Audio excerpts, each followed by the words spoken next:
Welcome to Journey to Misery, where I explain complicated comics, characters and concepts to the patient and perplexed Helen Hart. My name is Kieran Shiak, and this week's episode is all about the megalomaniacal metallic menace that is... Ultron. I had to think for a bit. That's why I added in the megalomaniacal metallic menace. To trigger you. I don't know anything about him. Well, you know he's a robot. No. No? I don't know anything about him. You didn't even know he was a robot? No. Okay, well, we'll get to that all in due time. I just know he's like a bad egg. Okay. I think this is like official Journey into Misery terminology now. Bad like, egg. Multiple people have messaged me saying like, oh, like when Helena says like good egg and bad egg. So I think it's like proper nouns like capital G, capital E, and then capital B, capital E. You're either a good egg or a bad egg. Yeah. Okay. I think I'm going to change next week's Secret Wars script to reflect that. And anyone who knows what I'm talking about there. Are there eggs? No, there's no eggs. So yeah, tomorrow, as we're recording this, so today, if you're listening to this the day it comes out, and if you're not listening to this the day it comes out in the past, we are going to see Age of Ultron. Avengers Age of Ultron. I'm very excited for it. Midnight show. I'm excited. I've never seen something at midnight. I saw that makes any difference. Iron Man 3 at midnight. Was it worth it? I really like Iron Man 3. I like Iron Man 3 a lot. It's very good. It's a very good film. I don't like the bit where he just kills a bunch of dudes. Yeah, I'm not super into that. Don't like that bit, but most of the film. Most of the film is pretty solid. So yeah, tomorrow we're going to go see Age of Ultron, so what better time to do this? To talk about it's our first villain episode. Oh, it is? Yeah. I didn't know that. Well, I knew that, but I didn't notice We did a Loki episode, but that was Loki as protagonist. Yeah, Loki's not entirely bad.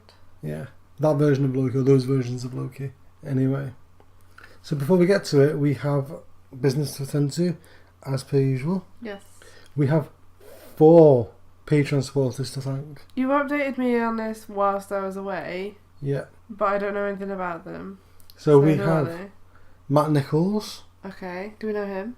Not personally, but I'm sure he's lovely. Okay. James Leask. Yeah. You know James? We like good James egg. a lot. I was on James's podcast He's a good egg. a few weeks ago. He's great. Jim Ledin Cole. Do I know that person? We do not know them personally, but I've had a bit of a chat with him over the Patreon inbox thing, and he seems very nice. He's chosen a very cool character for his episode. Okay.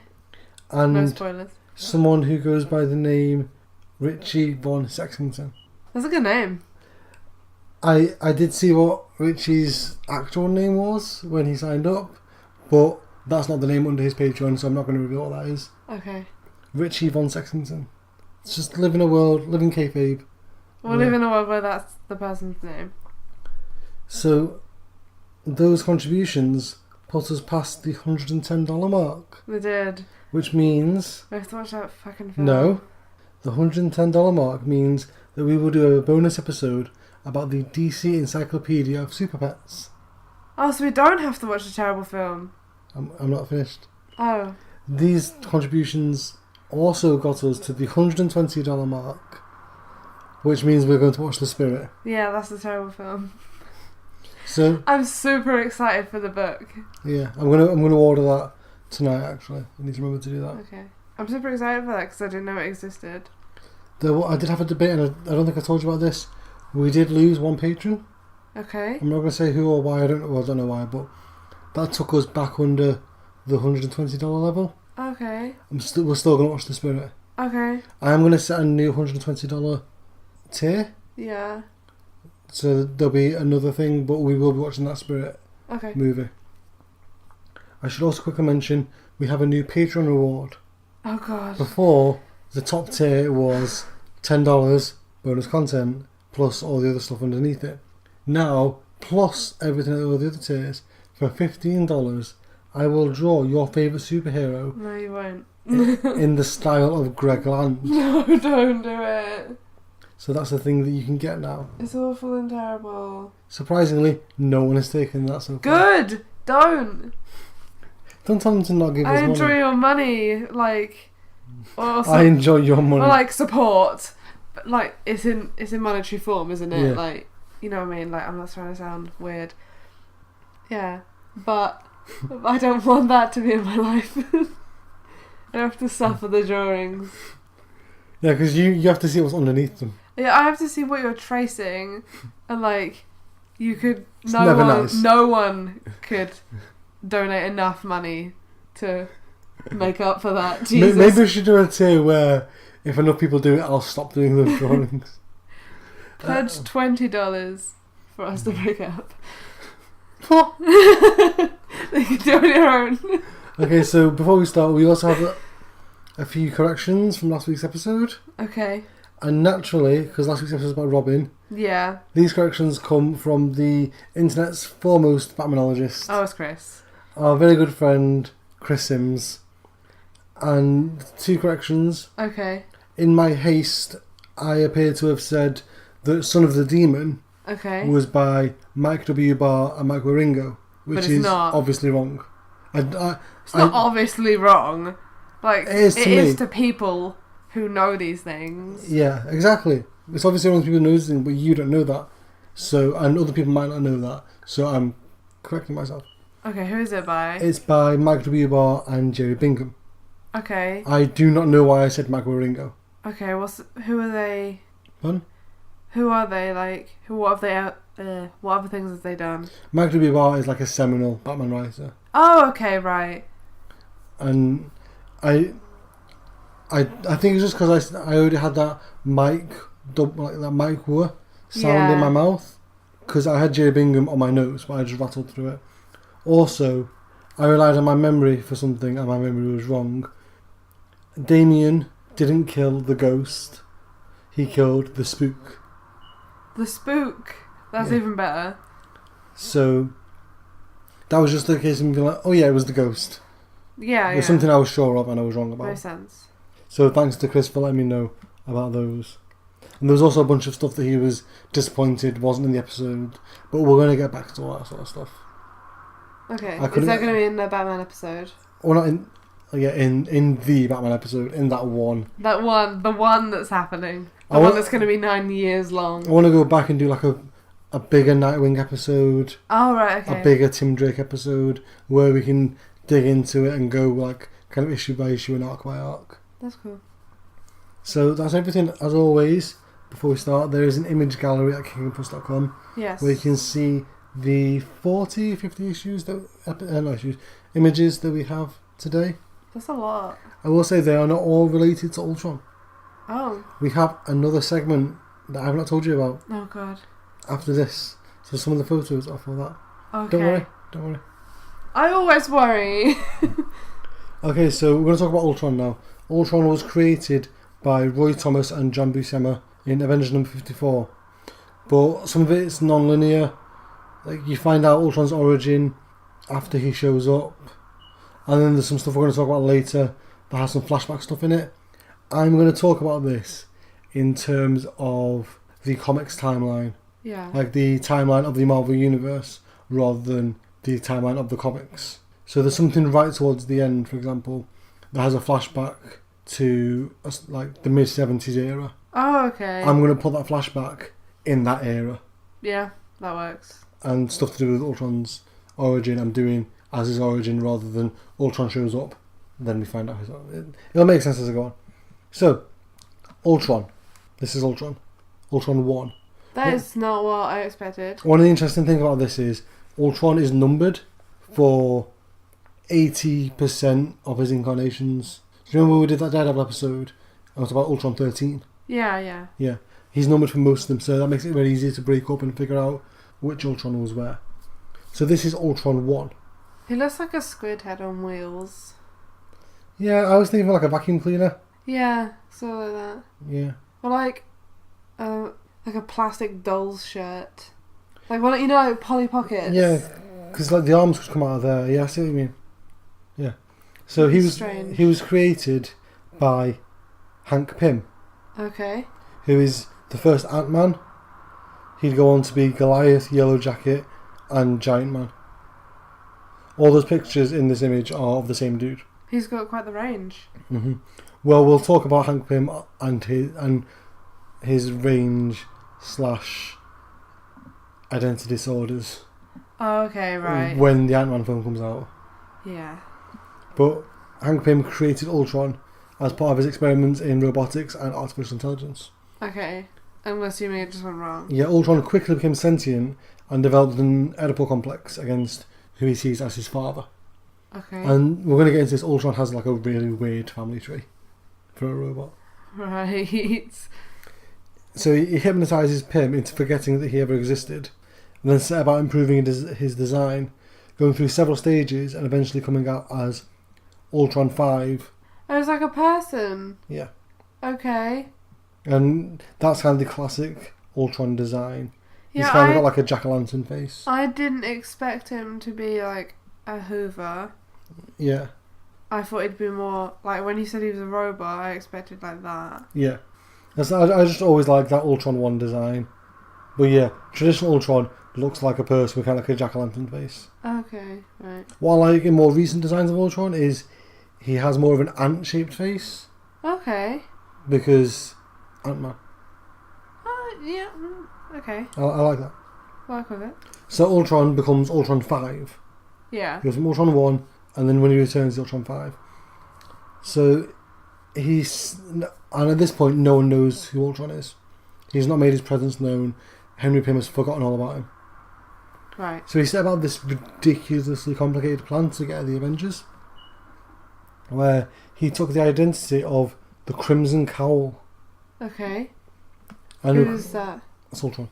It's not like an Well, I didn't know if he was like another person that he was like in. I'm pretty sure they're having multiple Crimson Cowls. Okay, right. But like that picture of the Crimson Cowl, actually, It's just Ultron in a cloak. no. We'll get to that why in right now. So he took the identity of the Crimson Cowl and recruited a new Masters of Evil Okay. to strike at the heroes. He hypnotized Edwin Jarvis, Okay. who is the Avengers' butler. Yeah, I was gonna say Jarvis. He was in Agent Carter. Yeah, he was. Yeah. He was going about eggs or something. Yeah. He hypnotizes Jarvis and then tricks the Avengers into thinking that when they find the Crimson Cowl and they take the cowl off it and they see that it's Ultron underneath, they think that it's just a robot. Okay. Like a non-sentient robot that the real Crimson Cowl has programmed to stand in for him. And then they find out that the real Crimson Cowl is Jarvis. Right. When the actual real Crimson Cowl is Ultron. It's a whole mess. Yeah. So when the Avengers were finally defeated, he released Jarvis from his control and revealed that he, the robot, was sentient and that it was his plan all along. Nice.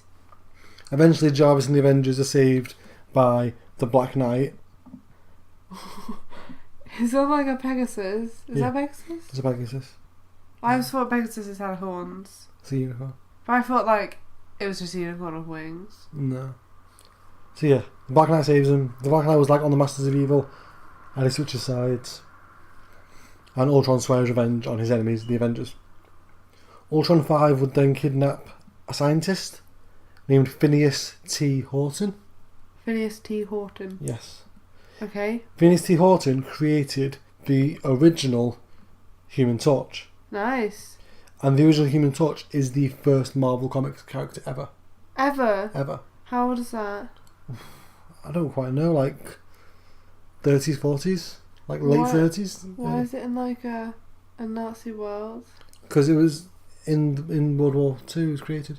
Yeah, I got the time range, Mm-hmm. but is it for a reason? Is it just appeal to people? Well, no, that's what the Human Torch's era, the original Human Torch's era was the World War II story. So this picture I'm showing you is from a flashback story Oh, okay. where he's fighting Nazis. All right. So yeah, but he's the first ever Marvel comic. There's the first Marvel comic was just called Marvel Comics #1. Oh, no one had a name. Pardon? No one had a name. What do you mean? If it was just called Marvel Comics #1, Yeah. it wasn't called It was like Tales to Astonish or Okay. it was just Marvel Comics #1 and it had the Human Torch and Namor the Submariner. Nice. So yeah, and the Human Torch is an android, a synthetic life form Yeah. created by Phineas T. Horton.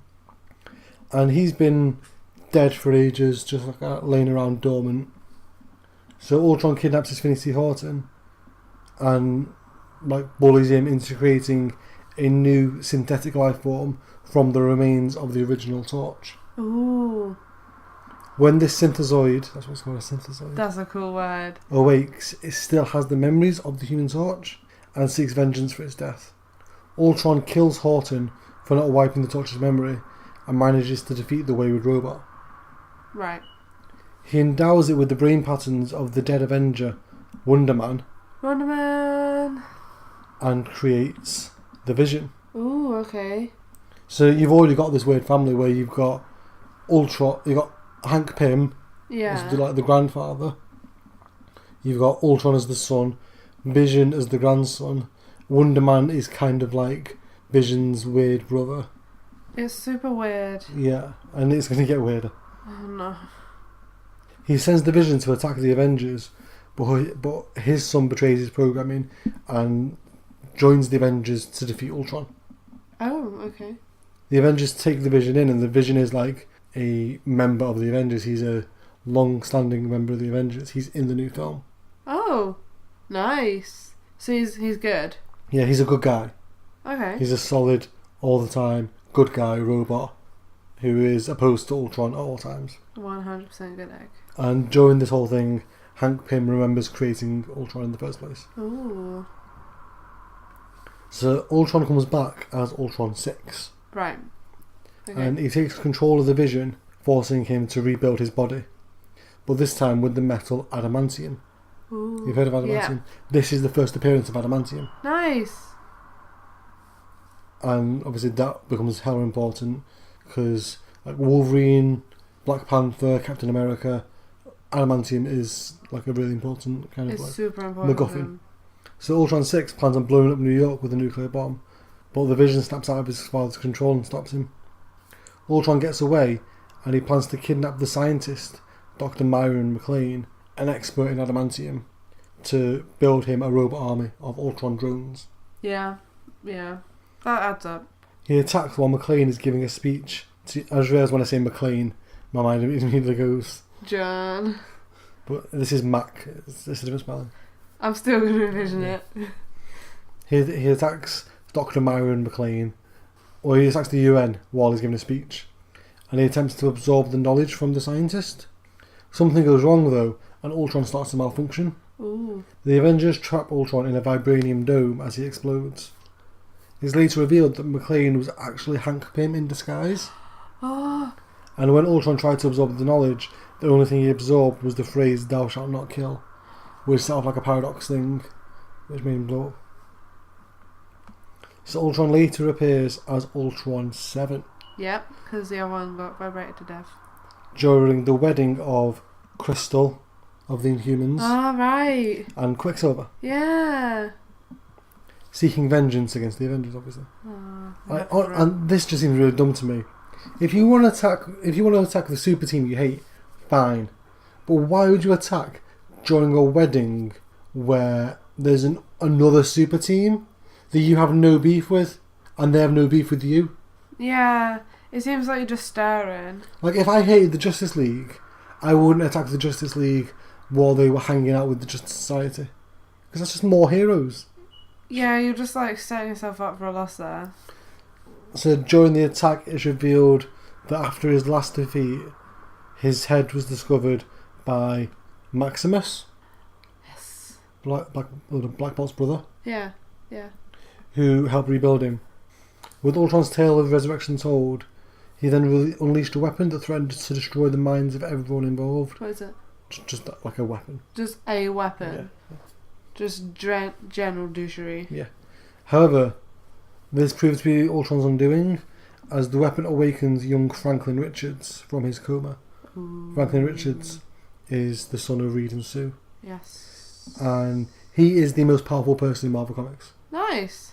He's like, his age varies wildly, but he's generally like a 7 or 8 year old kid who has, he's Super powerful. he's basically a god. Oh, nice. He can create anything. He's like omnipotent. And he's like an 8-year-old boy. He's like an Omega level mutant. He sounds amazing. And he's going to be a little bit important in 2 weeks. And then a lot important when we get to the Fantastic Four in July, August. I'm ready. I'm excited for that. So Franklin Richards wakes up and destroys Ultron and saves everyone. So it's sometime around here, but it's only ever seen in flashback. So I'm not exactly sure when it is, but Marvel Wikipedia suggests that it's Ultron 7. Okay. So this is where I'm putting it. The Avengers are fighting with Ultron, and Hank Pym has a chance to enact a plan to finish Ultron off for good. But it goes wrong when the Quinjet, the Avengers jet, crashes, because they need to get Ultron onto the jet. Yeah.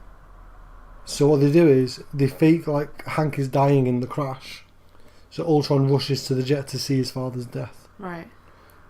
Hank manages to distract Ultron long enough by apologising for being a poor father and telling him that he accepts his son for who he is. Oh. And then he goes, "Now, Hawkeye!" Hawkeye fires an adhesive arrow to Ultron, sticks him to the Quinjet activates, and shoots Ultron 7 off into space. Alright then, so that's that. Yeah. Following this, well, not following, that's a flashback and I'm not sure where it takes place, I've just put it in there. Ultron reappears as Ultron 8 Yeah. and decides he wants a wife. As he does. Like, yeah. I told you it's a weird family. It's been 8 times. I might as well. I told you it's a weird family. So he creates Jocasta. He just makes... Oh god, his hair. He just he just makes his own wife. He made his own son, the Vision. Yeah, but... Oh, this is so weird. Why is she standing like that? That's just bad art. She's a robot. She doesn't need boobs. She does not need boobs. She doesn't need boobs like that. That's not what boobs look like. Yeah, this is a time when you're going to want to go to kingdomplus.com and check out that image gallery, because it is a ridiculous image. If you've ever seen a woman, it's a classic. You will understand. It's one of those tits and arse poses. Yeah. Where, like... Her butt's, like, at the side of her body.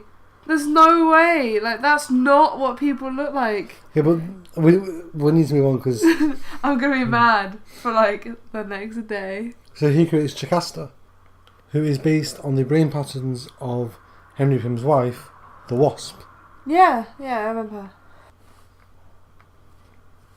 But it's not just based on the brain patterns of the Wasp, it is the Wasp's brain patterns. He tries to hijack her brain. That's gross. But while the Wasp is in Jocasta's body, she manages to alert the Avengers, who show up and defeat Ultron, leaving Jocasta a mindless shell. This whole thing is just Ultron does something, it fails, he dies, gets reborn. Well, he's a villain. Like, the villains are gonna die or like fail every time. He doesn't seem to be very villainy. Like, so far he's just made like a bunch of his family. Yeah. He just kind of want to eradicate all humanity. So he's like building an army of like family to get rid of everyone. Yeah, he wants to, like, he sees like flesh as weak. Okay, yeah. So later, Ultron manages to awaken Jocasta from the mental residue left by the Wasp. Yeah. But like the Vision, she betrays him to join the Avengers. Right. But leaves after a while because she never quite feels like she fits in. Okay. Ultron later tracks down Jocasta and tries to force her into marrying him, but the Avengers show up and once again defeat him. Cool. Ultron 9. Fuck. She keeps getting killed. When a bunch of adamant... It's not necessarily killed, sometimes it's just upgrading himself. Yeah, like he's got different versions. Yeah. So when a bunch of adamantium is stolen from Stark Industries, the Avengers fear that Ultron is once again back. And Iron Man realises that he was operating on a post-hypnotic suggestion from Ultron 8. Oh. And he himself rebuilt the Avengers' fearsome foe. He did. Under this hypnosis, Iron Man kidnaps the Scarlet Witch. Yeah. Who is not only the person who last defeated Ultron, is the Vision's wife. Ooh. So it's Ultron's daughter-in-law. Ooh. This is a mess. But the Wasp hid out in Wanda's glove. Right. So Iron Man manages to snap out of the hypnosis, and together the three Avengers trap Ultron in like liquid adamantium Yeah. and hardens around him. Yeah. Kind of like the episode of Simpsons. Yeah. So while trapped within his crunchy adamantium shell, Nice. Ultron is able to call out to Jocasta, who is able to free him, but doing so snaps her out of the trance that Ultron put her in. Right. She attempts to stop him with the aid of Aaron Stack, the Machine Man, Nice. and Ben Grimm, the Thing. Yeah. But Ultron overpowers them both, hypnotising the Thing into tearing Machine Man apart. Right. Machine Man manages to get away, but Ultron sends the Thing to gather supplies to create his robot army. He's really, really bent on getting this robot army. Machine Man and Jocasta track down Ultron, but they find him with a laser cannon pointed at them when they track him down. Okay. And Jocasta both loves and hates Ultron, and she can't decide, and she lets him pull the trigger, which destroys her. Oh. But the blast snaps the Thing out of Ultron's control, Oh.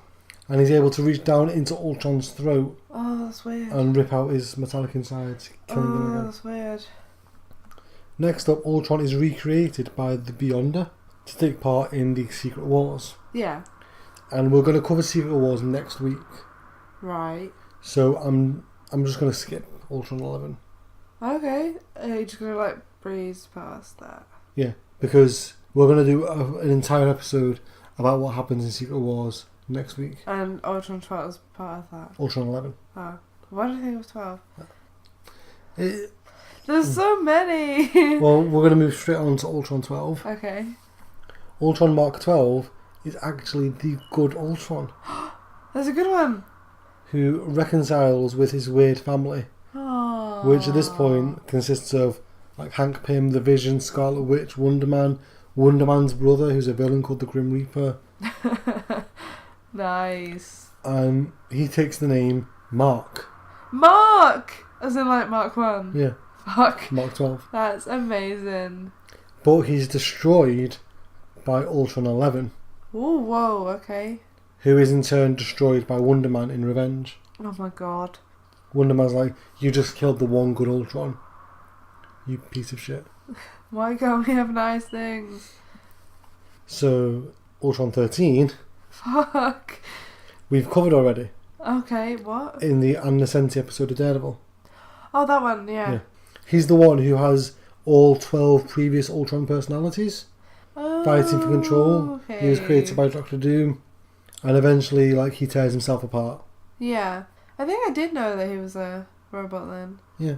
But I didn't realise, like, to what extent. hmm There's an Ultron in between the official number 13 and 14 who doesn't seem to follow the kind of personalities of either of them. Okay. So Who is he? he doesn't have an official name, so I'm going to call him Ultron 13.0.1. Okay. Because that's how stuff's numbered. Like when you update like your iPhone, it's like 8.4.6 or something. Yeah. So this one finally creates the army of robots he's wanted for so long, and tries to convert his family into androids, but is ultimately stopped by the Avengers and destroyed by Hank Pym. Why? Because he's trying to do shit. Yeah. He didn't do anything else. No, there's a very small footnote in Okay. Ultron. Okay, so Ultron created the Vision. That didn't go very well for him. Yeah. He created Jocasta. That didn't go very well for him. It doesn't seem to be. Third time's the charm. No. This is Alchema.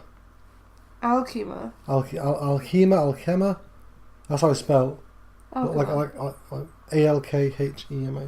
Alchema. What? A-L... Alkhema. Can you not read that? No, I'm blind. You wear glasses. Yeah, my eyesight's terrible. So yeah, he creates Alchema, who is based off the brain patterns of the Avenger Mockingbird, Oh, okay. which brings Mockingbird into this weird family, as well as Mockingbird's ex-husband, who you can just see copied out of that picture, Hawkeye. Oh, So it's a very, nice. it's a very weird extended family. He's sort of getting the Avengers in his family. Yeah. So Alchema turns out to be more sadistic than Ultron. Ooh. And she prefers individual torture to mass genocide. Yeah. In her first 2 major appearances, she betrays Ultron for the Avengers, but never makes the full jump to hero like her siblings, Yeah. and is a bad egg. She's a bad egg. She's a bad egg. Oh no. So, Ultron 15. Fuck. The other good Ultron. There's 2? It's 2 good Ultrons. The Vision follows a signal to find Ultron, and he's sat in a jazz club in New Orleans Chess club, okay. with like a big trench coat and a big hat. Nice. Real inconspicuous. And Ultron 15 tells his son that for the first time he started experiencing human emotions and dreaming. Oh. When the Vision is fighting the villain known as Tabula Rasa. Tabula rasa. Yeah. Okay. It means clean slate. Okay, right. Ultron begs for the life of his son. He's like, please don't kill my son. And upon Tabula Rasa's defeat, the Vision, Ultron and Jocasta leave together to experience the world for all its wonder as a family. Oh, they're going on holiday. Pretty much. So now we move on to a story called Ultron Unlimited. Right. This is a very good story, possibly the best Ultron story. So while the Avengers are giving a press conference, the Wasp just crashes in through the mansion begging for help. Hank Pym has been kidnapped by an army of robots. Yeah.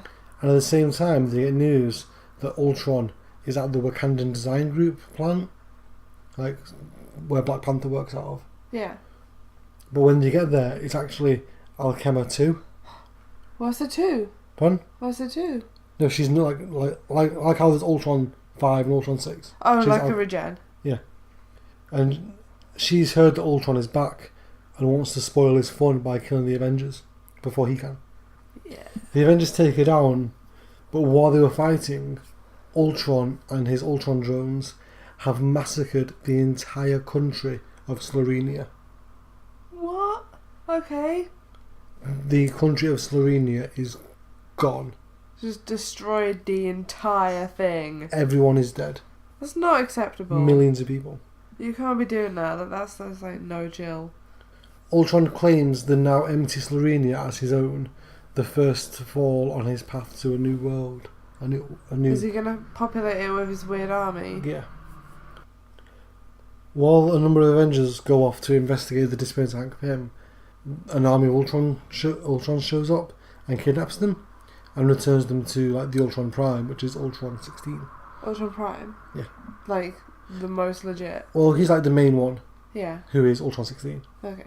And he's going to use his extended family, because it is like the Vision and Scarlet Witch and Wonder Man who he kidnaps, and Hank Pym. And he's going to use his extended family as the seeds of his new race to be the masters of his new world. He's going to infect them and turn them cybernetic. No, that's not what he's going to do. He's going to base the brain patterns of his new robots on them. Okay. The Avengers and the UN armed forces head into Slovenia, but Ultron has turned the bodies into mindless zombie robot soldiers. Zombie robot soldiers. That's amazing. While most of the Avengers fight this Ultron Prime, their teammate Justice is back at the mansion, researching everything they have about Ultron. Yeah. The Avengers defeat Ultron 16, only for Ultron 17 to show up, Okay. And who is that one? followed by Ultron 23. Okay, so a whole bunch of them And then, showing up. as Firestar wonders how many of them are there anyway, Infinite. they're cornered by Ultron 458. So there's like an infinite amount. Yeah. The Avengers find themselves surrounded by hundreds of Ultrons and are doing everything they can just to hold the line. At this point, there generally isn't any for number designations anymore. Yeah. There's just one Ultron personality who can control multiple bodies, or if one body gets destroyed, he can transmit to another body. Yeah. So we kind of do away with the numbers with this story, essentially. Okay. And there are more numbered Ultrons after this, but we're kind of done with the numbers. There's just so many, there's no point. Yeah. Like WrestleMania. Well, I'd disagree with that. You think the WrestleMania should have numbers? You think WrestleMania shouldn't? I don't think it matters. Okay, we'll talk about this. We'll talk about this later. So yeah, one Ultron personality that can go through several bodies or even into computers and such. The Vision, along with the aforementioned Grim Reaper, Okay. He's really cool. they break themselves free and they free the captured Avengers and they take the fight to Ultron as the rest of the team arrive. And in one of the coolest moments ever, Thor just knocks down the wall and stands there with like his shirt half ripped and just says, "Ultron, we would have words with thee." Ah, that's amazing. Justice arrives with Antarctic vibranium, which dissolves any metal it touches. Yeah. He hands it to Hank Pym, who just basically uses it like brass knuckles, and just beats the crap out of Ultron's face, Nice. completely destroying his son. But after the Avengers celebrate and leave, an escaped Alchema arrives in Slovenia and begins collecting the data drives of the fallen Ultrons. So you should get like a collection. So there's a hidden programming in everything Ultron created called the Ultron Imperative. Okay. Is that like his trademark? Yeah, it is. Well, it was planted in Alchema, then it's been planted in anything she creates without her knowing. So this causes them to, if Ultron ever needs rebuilding, they will do it. Okay. So the Avengers find her while she's doing this, and she lets Hawkeye kill her and her creations in order to destroy Ultron. Although Ultron's decapitated head survived with his mind intact. Oh. His mind was picked up by Antigone, an undeveloped childlike creation of Alchemas, who initially did not obey his commands.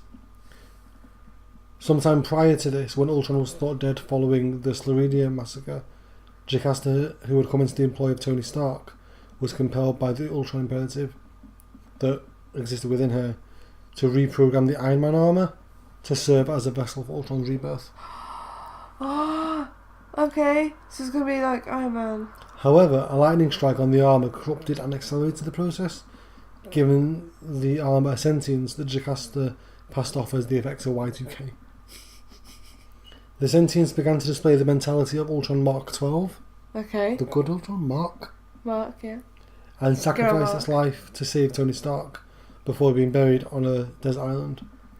The armour was subsequently recovered by a cult that worshipped Iron Man's mentor, Ho Yinsen, you know, the guy in the cave, I do. with the intent of implanting Yinsen's brain into the suit. This was apparently accomplished, but then Ultron and Antigone struck.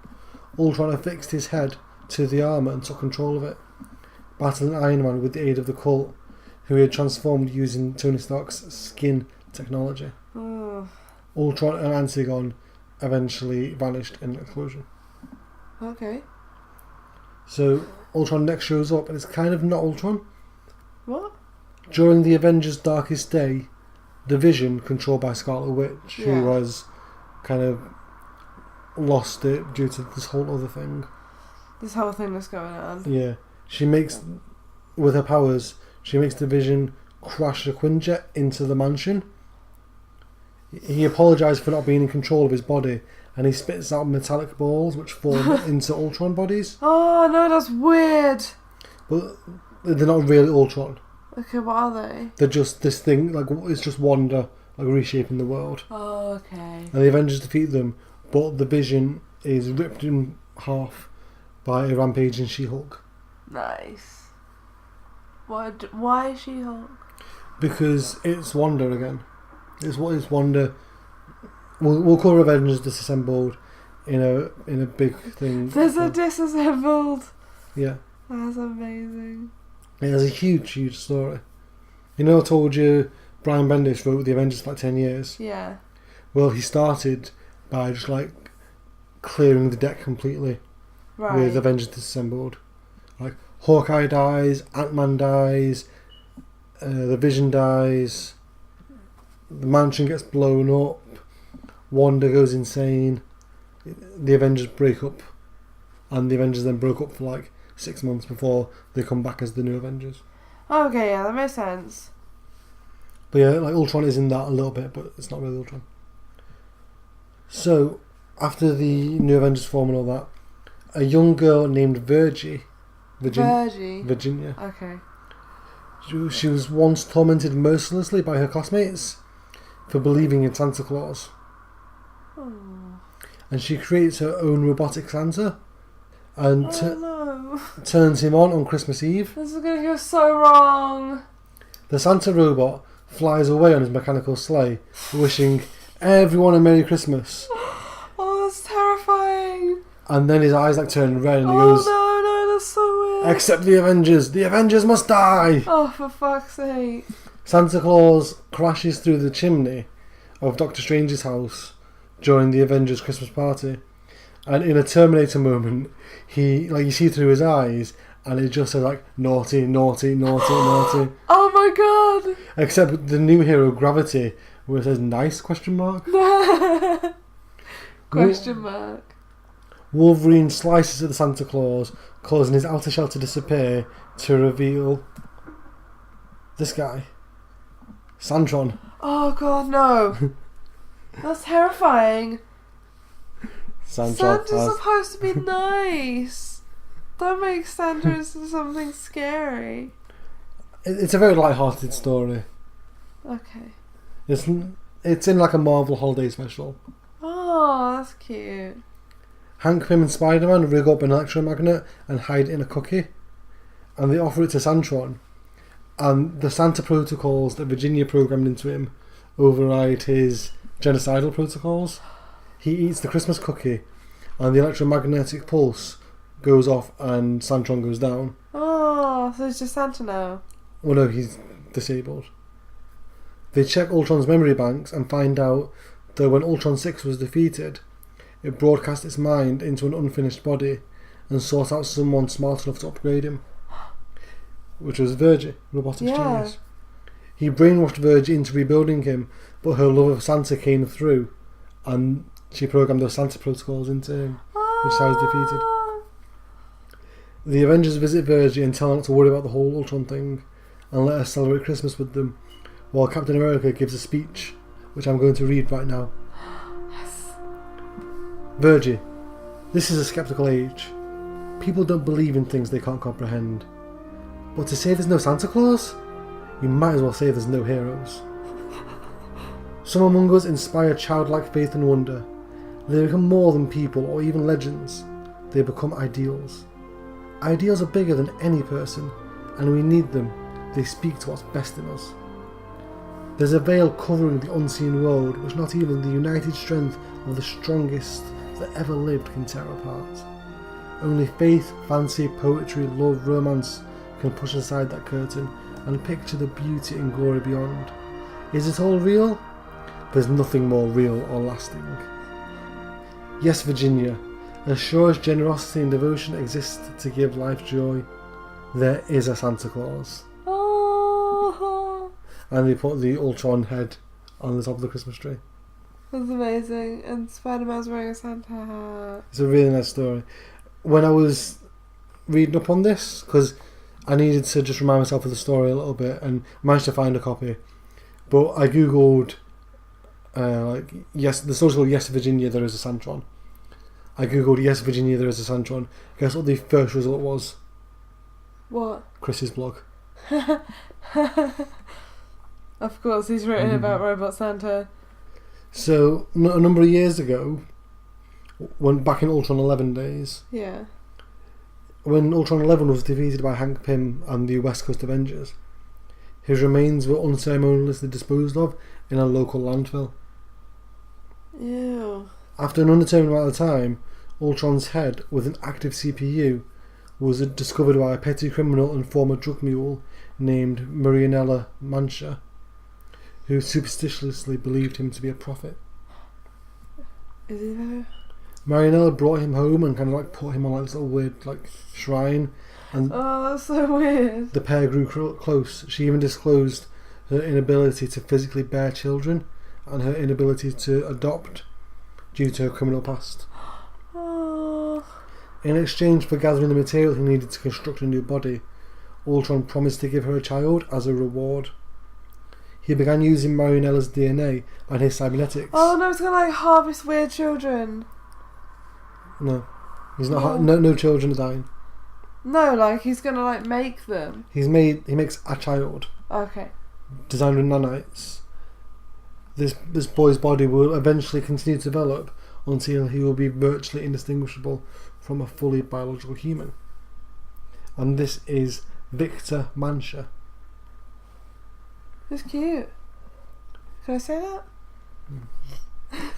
So Ultron programmed false memories of a childhood into Victor, but he also encoded a deep-rooted love and admiration of superheroes. Oh, that's nice. That's nice. Additionally, Victor was built with latent electromagnetic abilities set to activate upon his first contact with another superpowered individual. Ultron's long-term plan involved Victor visiting New York City at the age of 21, meeting the Avengers, activating powers, and being recruited into the team as an unsuspecting sleeper agent, where he would eventually turn on them and kill them all. Okay. That happens in the future. But one of the Avengers comes back in time to warn the Runaways. Okay, right. The Runaways meet Victor. His powers activate sooner than normal. Yeah. And it all gets sorted out. Like everything Ultron has ever created, it turns on him. Oh, that's neat. And Victor joins the Runaways. Oh. And we are talking about the Runaways in a few weeks. I think in a month. Well, we've got Ultron, Secret Wars. Yeah, 4 weeks. So we'll talk about the story in much more detail. That's close. So a little while later, Ultron reappears, and at this point, Iron Man has biological armour. What? Do you know Extremis from the film? Yeah. It's kind of like that. Like the operating system for his armour is like in his brain, and he stores parts of the suits in the marrow of his bones. That's really cool. I'm not confident that's possible. Yeah, of course it is. But there we are. But Ultron manages to hijack this and twists Iron Man's body into his new body. Oh. Based on the body of Janet Van Dyne, the Wasp. That is Ultron. That is Sexy Lady Ultron. Is it necessary? No. It is only because Frank Cho likes drawing sexy ladies. Yeah, we've discussed Frank Cho before, haven't we? And then we decided he was trash. Yeah, Frank Cho is trash. So Ultron takes over the world's nuclear weapons, but is defeated when Ares, the god of war, a hero that Ultron has never encountered before, shrinks down to ant size with Ant-Man's pin particles. Well, it's like pin particles. Yeah. And he plants a virus within her, freeing Tony Stark. Later on, though, the traditional Ultron face appears on Hank Pym's computers for a split second before disappearing. That's creepy. So Ultron next shows up in space as part of Annihilation Conquest, which we covered in much more detail in our Guardians of the Galaxy episode. We did! He takes over the alien Phalanx race, sets about converting Kree space into Phalanx drones. He is eventually stopped when Quasar is able to wield the emotional pain of everyone Ultron killed into her sword and stabs a giant mecha Ultron. There's much more to that. It's kind of where the Guardians of the Galaxy begin, the more modern Guardians of the Galaxy, so it's worth going back to and listening to that episode if you want to know more about what happens there. Yeah. Or links up. Yeah. So at some point, a decommissioned Ultron body makes its way to Los Angeles through the black market. The black market has everything. But it's intercepted by Moon Knight. Who's Moon Knight? He's kind of... The short answer is Marvel's Batman. Right. But he's more than that. He's an episode in himself, really. He's kind of like the avatar of this Egyptian god Khonshu. He protects travellers at night. He has 3 personalities. We talked about Moon Knight a bit in Daredevil in that Shadowland episode. Shit, yeah. Remember he gets himself arrested? Yeah. Moon Knight is an episode in himself, though. Okay. But yeah, the point is Moon Knight gets his hands on the Ultron body, which eventually winds its way up in some nasty hands. I don't know what I expected, really. So that was what was going to happen. Jessica Drew, Yeah. Spider-Woman, while on a mission for S.W.O.R.D., finds the dead body of a Space Knight. Okay. Do you know what the Space Knights are? I can't remember what they look like. It doesn't really matter. The Space Knight is... Well, she finds the Space Knight, the Intelligentsia find her. Okay. The Intelligentsia are the... Not the bad guy Illuminati, because that's the Cabal. The Intelligentsia are the bad guy, but also mad genius Illuminati. That's really scary. Like MODOK and Mad Thinker and Red Ghost and the leader. Yeah. So the I get where you're Intelligentsia... coming from now. The Intelligentsia have a kidnapped Spider-Woman and this dead Space Knight. The Avengers arrive and defeat the baddies. As always. The bad eggs. The bad eggs. But the dead body of the Space Knight activates and turns into Ultron. He's everywhere. How does he get inside so many things? Well, I can say exactly why. The Space Knights were last seen during Annihilation Conquest. Ultron hid himself away in the body of a Space Knight following his defeat by the Guardians of the Galaxy, made it back to Earth. Ultron, recognising that he's unprepared for this battle, teleports away. Of course he does. And while the Avengers are confident they'll defeat him whenever and wherever he appears, Tony Stark says he's seen the future, and Ultron's return heralds the apocalypse for humanity. No. So this leads us This leads us into the Age of Ultron comic. Okay. Which we're not going to talk about here, pretty much. Because Ultron's not in it. Do not read this comic. If you... And this is one of the few times where I've just turned to the microphone and started speaking to it, rather than looking at you or the computer. Do not read this comic, Age of Ultron. If you're excited for the Age of Ultron movie, if you watch the Age of Ultron movie and like it, do not read the Age of Ultron comic. It has nothing to do with the film, and Ultron is barely in it. Why is it called Age of Ultron? Because it starts with... The basic plot of the story is Ultron has already won. Okay. The story starts with Ultron in charge of the world. Okay, so it's like the age of everyone under Ultron. Yeah. It's like command But or whatever. Ultron's not really a character in it. It's about the Avengers trying to fix it. Okay, yeah, I can see why it's called Age of Ultron. Yeah. But that's also super misleading if you're going to watch the movie. So yeah, it's an odd one because it changed a lot during production. It was supposed to be by Brian Bendis and Brian Hitch, but it got delayed a whole hell of a lot. Around issue 5, when he was drawing it, Brian Hitch's Marvel contract ran out and he chose not to renew it. Oh god. So they brought in Brandon Peterson and Carlos Pacheco Okay. to finish it off. I'm not sure if the original story had more Ultron in it or not, but what came out barely has any Ultron for a story named Age of Ultron. Yeah. This is the newest episode of Crossover Chaos. Mm-hmm. So if you're listening to this, you can go to the Patreon and listen to it now if you're at that level, or it will be up on Gumroad on May 1st. May 1st. Oh yeah. Yeah. Will it be? Well, no, not May 1st, because we're going to be in the... I'm definitely going to be in hospital then. Yeah. April 30th. Okay, yeah. Yeah, that works. It will be up April 30th. You get a day early on account of me having surgery. So we're not going to cover it here. There's some time travel stuff in it. There's a lot of time travel stuff in it. But Ultron isn't really in it.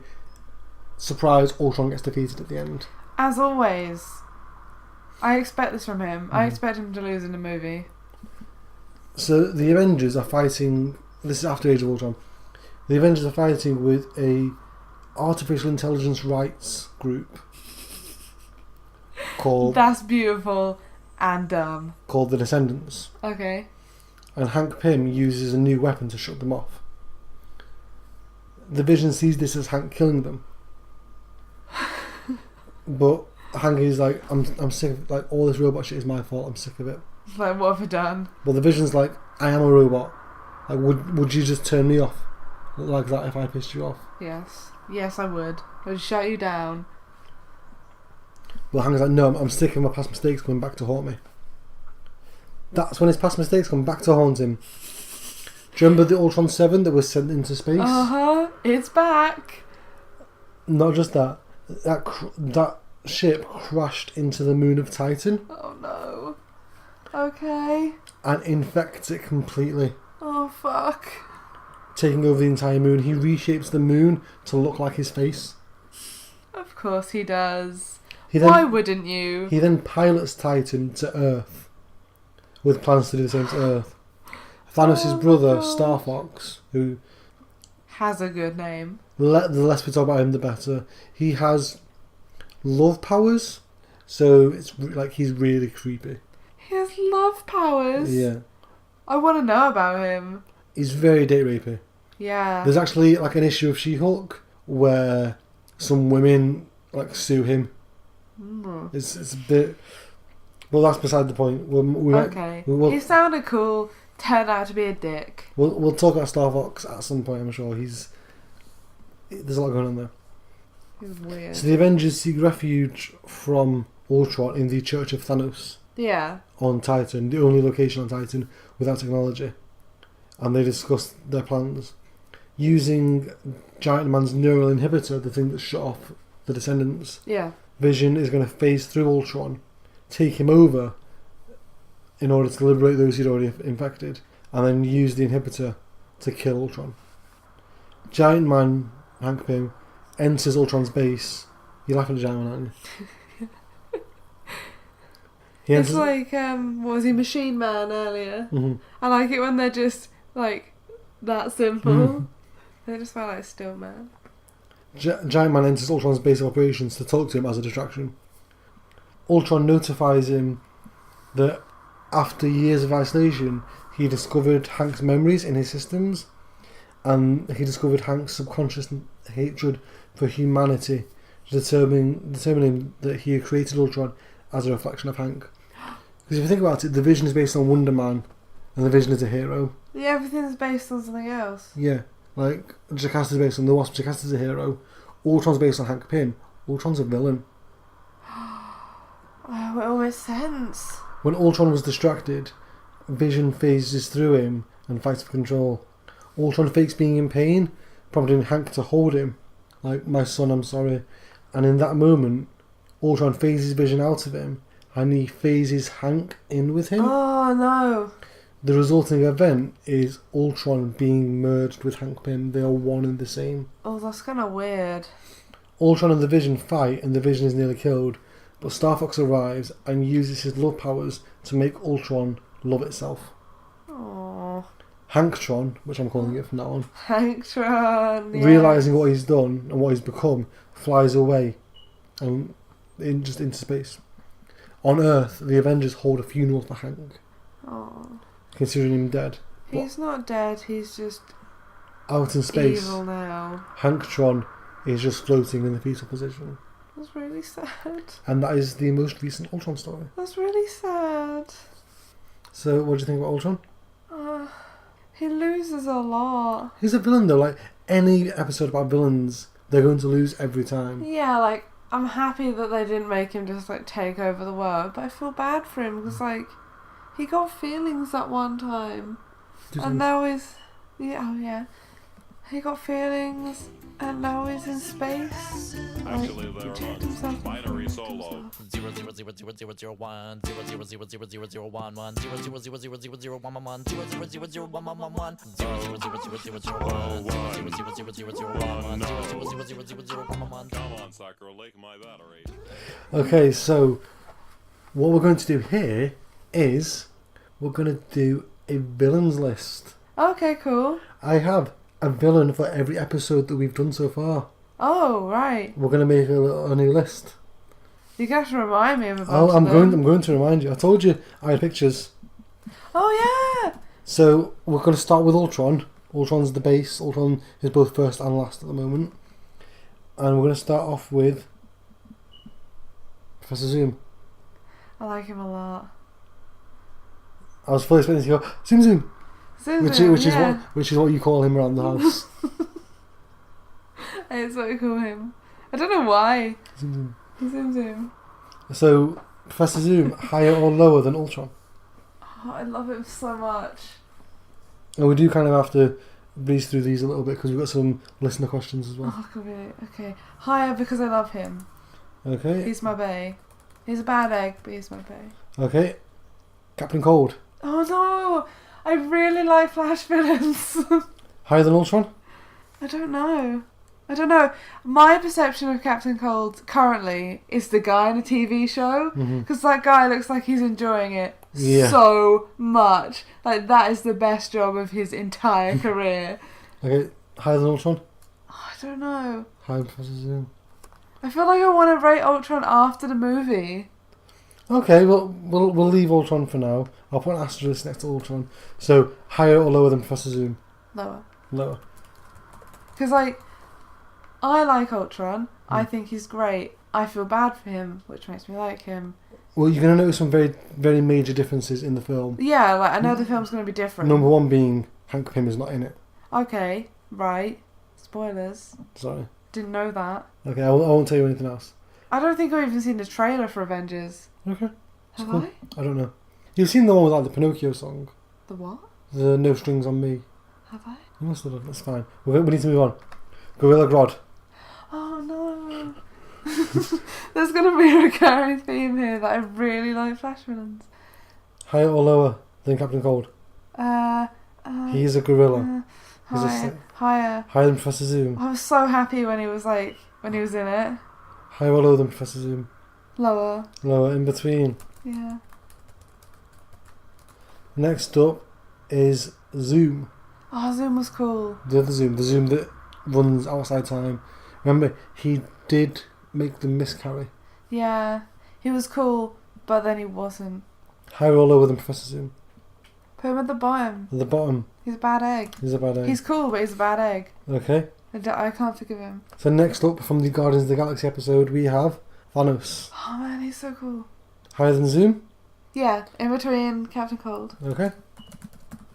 Next up from the Hulk episode we have MODOK.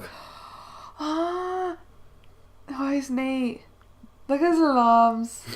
His tiny little arms. Higher than Thanos? I really hope these whimpers are coming through. between Captain Cold and Thanos, yeah. Okay. I really like the gorilla, I'm sorry. After MODOK we have from the Inhumans Maximus the Mad. Oh, he's really cool. All of these guys are super cool. Like, I picked them for a reason. I really like villains. Do you like Maximus more than MODOK? I don't know. I feel like I'm torturing you with these. I find it really hard to like choose things or place things in like an ordered list. Just go with you got every time. I don't know. So I imagine he's higher than Zoom. Zoom's a dick. Yeah. Higher than Thanos? I want to put him just like above MODOK. Above MODOK, okay. I'm not going to question these because I'm going to zip through them. I Next think up- he's cool. Why would you question it? That's fair enough. Do you not like him? No, I love Maximus. I love Maximus a lot. He's amazing. I like him a lot. Next up, from the Black Widow episode, you may remember him constantly dying and coming back. It is the Red Guardian. Oh shit. Remember when every story ended with, oh, and it's Alexei. Alexei's back. He's here. I think he goes at the bottom. Mabes, yeah. That's my call. Yeah. I think you're right. You know me. Yeah. Following that, we have Alexi. Black Adam. Oh, Adam. Love you, Adam. Where does Black Adam go? I love Adam. I reckon he's at least better than Zoom. Yeah. Better than Thanos. I don't know. I want to tie him with Maximus. But I don't know whether he's above or below. Need to make a call. Above. Above? Okay. Black Adam, new number 4. Let's see who's next. I've forgotten. Next up is Marcus. Oh, fuck. Do you remember Marcus? Do you remember what Marcus did? Marcus goes dead last, right? Marcus is a bad egg. Does Marcus go dead last? Marcus is like... He's the kind of egg that you open and it's got like bits in. Oh yeah, like that one with that blood in it. That gross egg with like the chicken in. Mm-hmm. Marcus goes dead last, yeah? Yeah.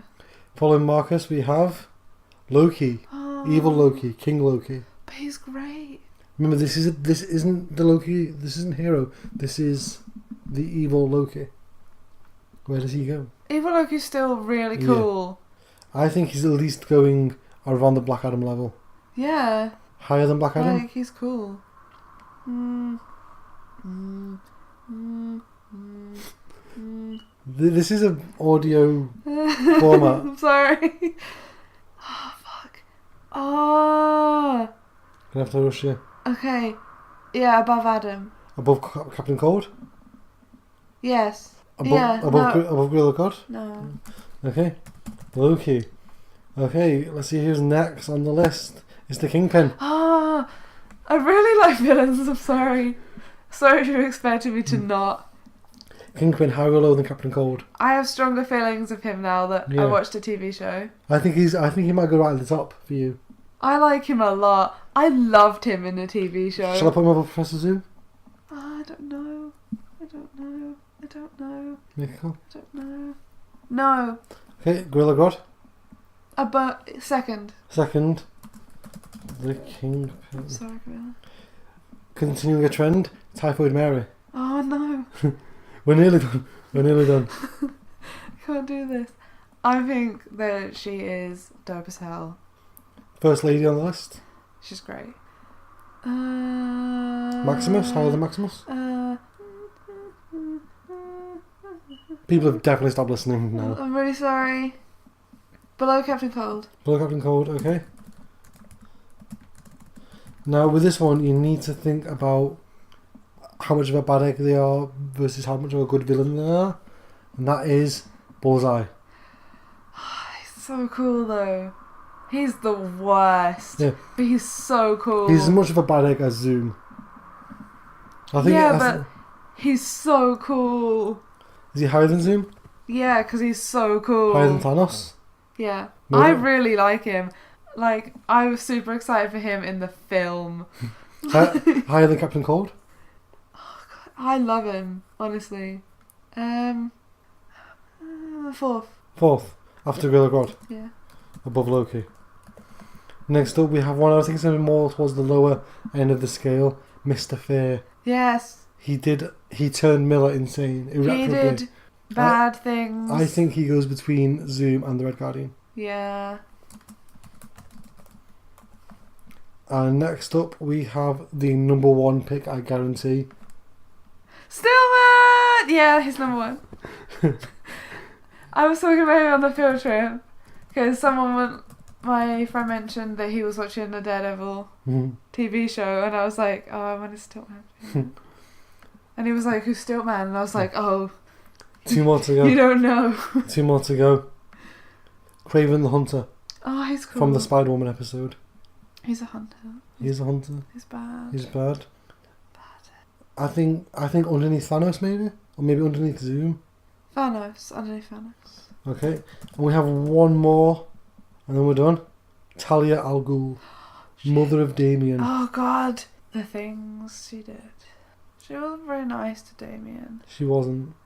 She cloned him, and then the clone of him killed Damien. She wasn't very nice. Oh God, yeah, she's not cool. Where do you want me to put her? She's super not chill. Fuck.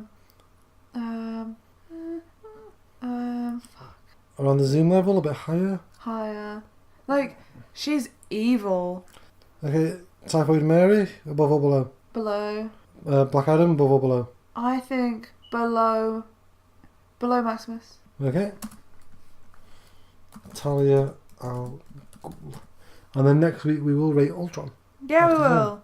And now I thought this week's episode would go a bit shorter. It's gone about time. Oh, okay. Still going to do these listener questions because we've got some really fun listener questions. Okay. So the first one is from John Borgi, Okay. who emailed us, and he didn't really have a question. He asked me if I was aware that a certain character existed, Okay. and this is a character I was kind of saving, but I can't see her showing up in any meaningful way for a long time. So I'm going to expose you to this character now. Is this good? Is this a good thing? This is a good thing. Are you ready? No. Is that Stilt Lady? Read the name. Lady Stiltman! She should be Stilt Lady. She's Lady Stiltman. Is she the wife? No, not much is known about her. She's just kind of like... Just like, it's a fun joke, Lady Stiltman. Eventually she decides that it's the 21st century and she can be Stiltman if she wants. Yeah, she can. Ah. So she's the current Stiltman. I love her. That's great. I'm so happy. I love Stiltman so much. There's not even any like reasoning behind it. So I've got some Twitter questions.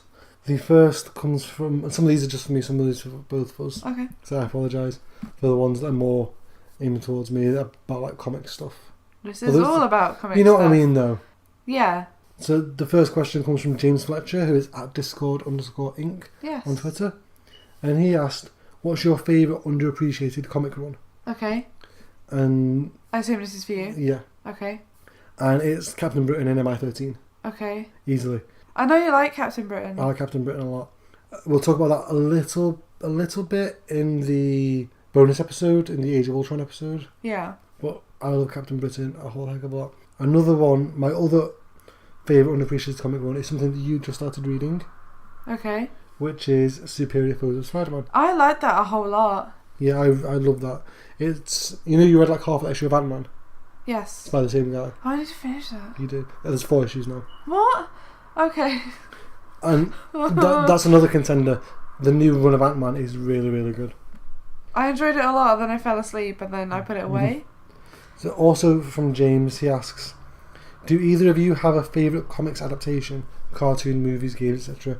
I'm going to answer this for both of us. Okay. Spider-Man 2, the video game. Oh, it's so good. It's the best game. Yeah. It is. Like, I can see the PS2 sat out with Spider-Man 2 loaded for whenever we want to play it. It's so good. The swinging is just... Like, when I was like an angsty like teenager getting stressed all the time, I'd calm down by going to Spider-Man 2 and just swinging about. I only ever had like... You know, I used to get like discs with like game demos on. Oh, yeah. I only ever had that, and I remember thinking like all the time, literally all the time, like I need to get the Spider-Man game, and I never got it. I just spent a lot of my youth wishing that I still had the ability to swing. So the next question comes up from our good friend Ben. Oh, Ben. Who is at Franz Ferdinand 2 on Twitter. I like Ben. And he asks, when you and Helena were kids, what was the first thing you got nerdily obsessed with? Oh shit, dinosaurs. Dinosaurs. I had so much dinosaur stuff. Like, oh god, it's ridiculous. Like I had, you know, like the little wooden. I had those. The little wooden dinosaur things that you slot together. I had like the glow in the dark ones. Yeah, and those, and like the little toys, and like fucking like the dinosaur like magazines that there were for a bit. They're like part 1 in the series. I had like 8,000 of those. Yeah, I was a big dinosaur guy. It wasn't my first thing though. My first thing was the X-Men. Of course it was. I'm not sure if I told you this story before. I told you the story about when I decided I wanted to be an X-Man. I don't know. I think I might have mentioned this on Journey to Ancestry with my granddad. I wanted to be an X-Man so much that for some reason I got a blue felt tip pen and just drew the letter X all over my body. Amazing. I locked myself in the bathroom and just drew it all over my body as like a... What did your parents think of this? They were incensed. Like, I was locked in the bathroom and they had to go over... Because my nan and granddad lived over the road at the time. They had to go get my like granddad to come like talk me out. I was like, I'm an X-Man. I can imagine that. I wish they took a picture because I remember it very, very vividly. But that is How old are you? like 5 or 6. It was around the time of the cartoon. Oh, okay, yeah. If you're like, I was gonna say if you were like 12, like maybe chill. Yeah. So next up, Trey Lawson, who is at T_Lawson, Yes. asks, well, this is more towards me. Okay. Sorry. You're a Superman fan, right? So who is your favourite non-DC Superman analogue? Okay.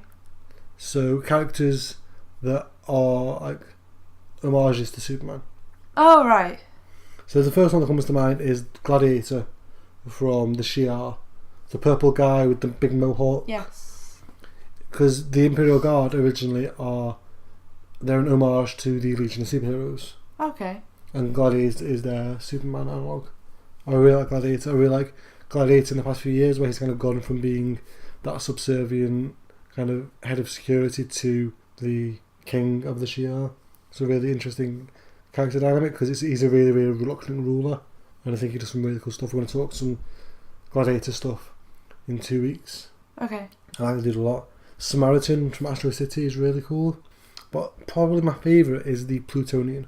Who's that? He is from a series called Irredeemable Okay. by Mark Waid, Good on Mark Waid. which is the idea of and generally I really don't like the idea of like, oh, it's Superman but he's evil.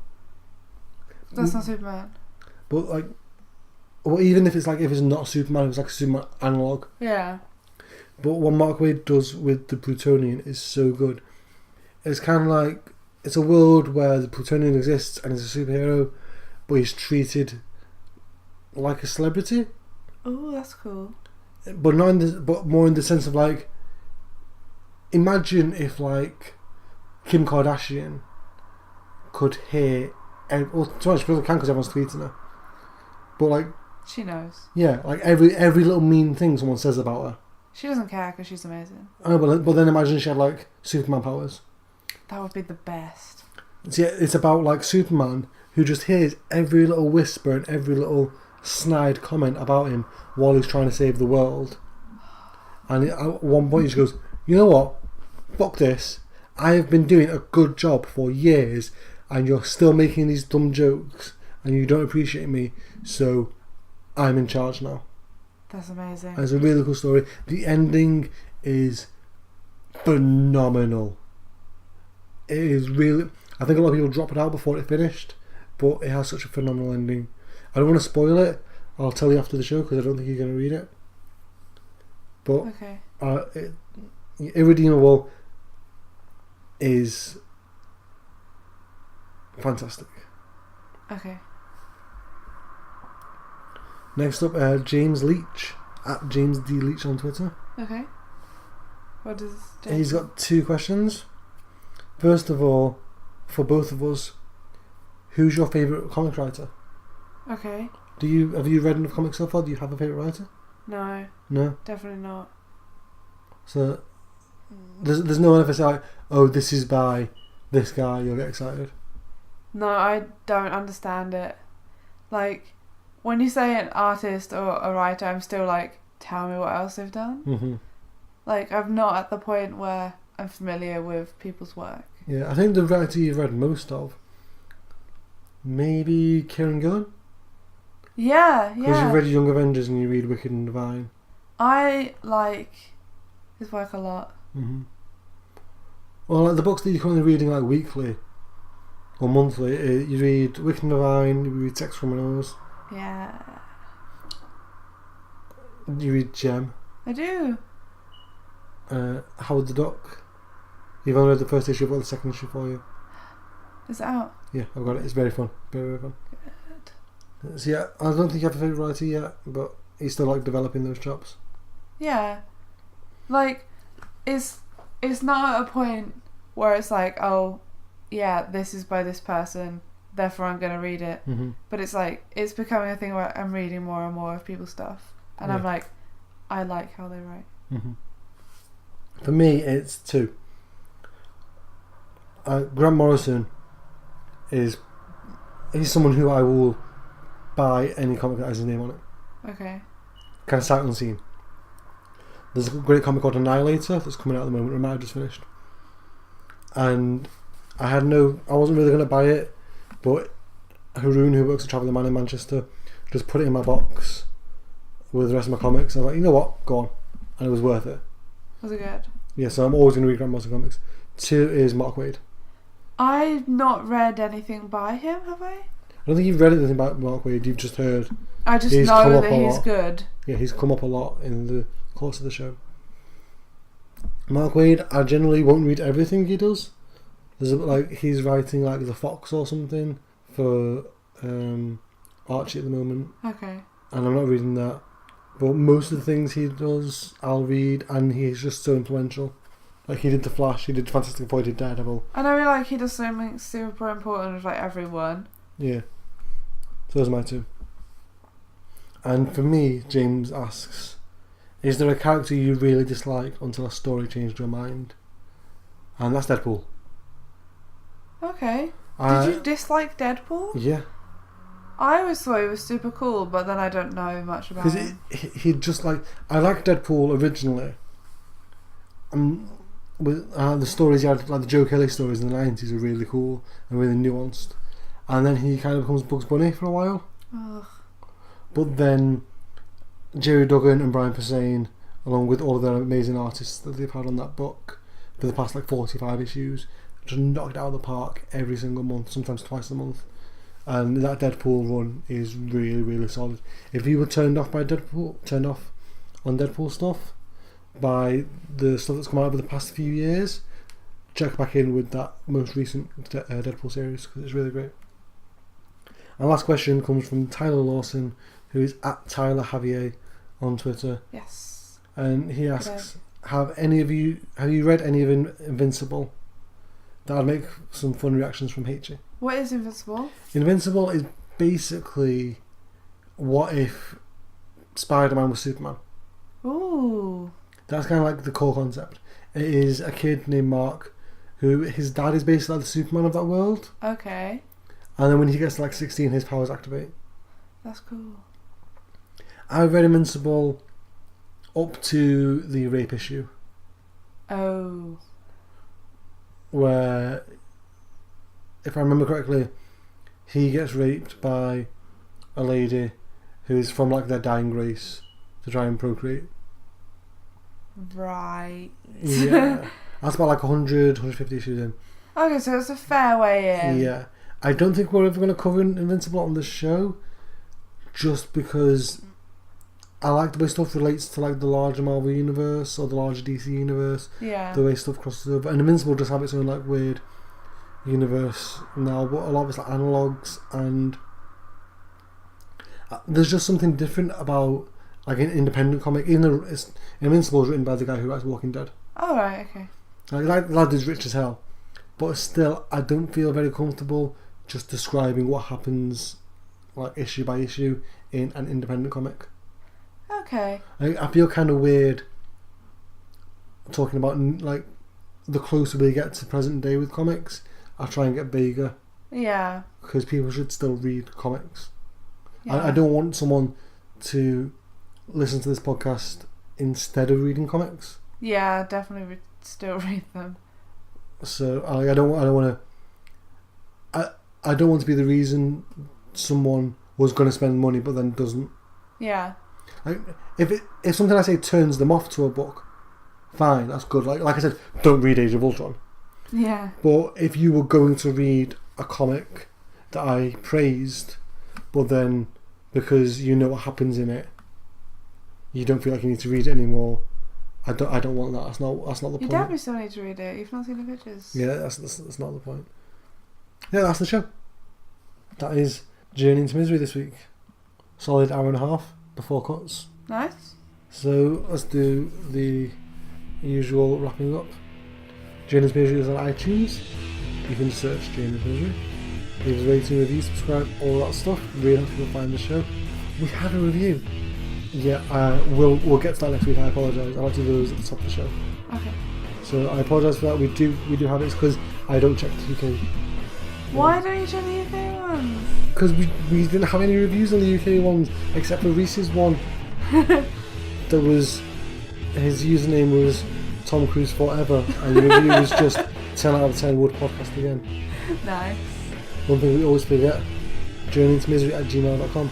Yes, that's a thing. Send us some listener questions. Send us some praise. Send us whatever you want Complaints. through there. Amendments. Yeah, corrections, all that sort of stuff. kingofus.com for the image gallery in previous episodes and the lists of Helena's favourite superheroes and supervillains. As of today. as of today. Ultron will be added in Due course. due course. Yeah. That's it. Yeah, I think that's everything. I'm King Shaq. I am at King Winters on Twitter. I'm having the heart and I hate you. This has been a journey to music. Yes. Yeah. Yeah. He's in space. And he's sad in space. And it's not just him, it's Hank as well. They're sad together in space. We'll see you next week. He's just curled up in space. He's probably crying.